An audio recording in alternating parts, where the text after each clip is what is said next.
Wayanad പുൽപ്പള്ളിയിൽ acid ആക്രമണത്തിൽ പൊള്ളലേറ്റ 14 വയസ്സുകാരി കോഴിക്കോട് മെഡിക്കൽ കോളേജിൽ തീവ്രപരിചരണ വിഭാഗത്തിൽ ചികിത്സയിൽ തുടരുകയാണ്.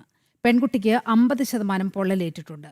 അതേസമയം പ്രതി പുൽപ്പള്ളി സ്വദേശി രാജു ജോസിനെ 14 ദിവസത്തേക്ക് Bathery judicial first class magistrate കോടതി റിമാൻഡ് ചെയ്തു. പെൺകുട്ടിയുടെ മുഖത്തും മാറിലും ശരീരത്തിന്റെ പിൻഭാഗത്തും കൈകാലുകൾക്കും പൊള്ളലേറ്റിട്ടുണ്ട്. പൊള്ളൽ കാഴ്ചശക്തിയെയും ബാധിച്ചിട്ടുണ്ട്.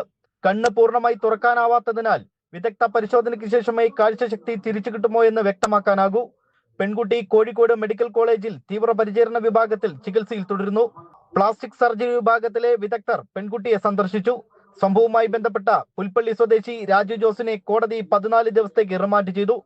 വെള്ളിയാഴ്ച വൈകിട്ട് സ്കൂൾ വിട്ടു വന്ന വിദ്യാർത്ഥിനിക്ക് നേരെ രാജു ജോസ് ആസിഡ് ഒഴിക്കുകയായിരുന്നു. സ്റ്റുഡൻസ് പോലീസ് കേഡറ്റായ പെൺകുട്ടിയോട് രാജു ജോസ് യൂണിഫോം ആവശ്യപ്പെട്ടത് നൽകാത്തതിൽ പ്രകോപിതനായാണ് ആസിഡ് ഉപയോഗിച്ച് ആക്രമണം നടത്തിയത്. ജനം, വയനാട്.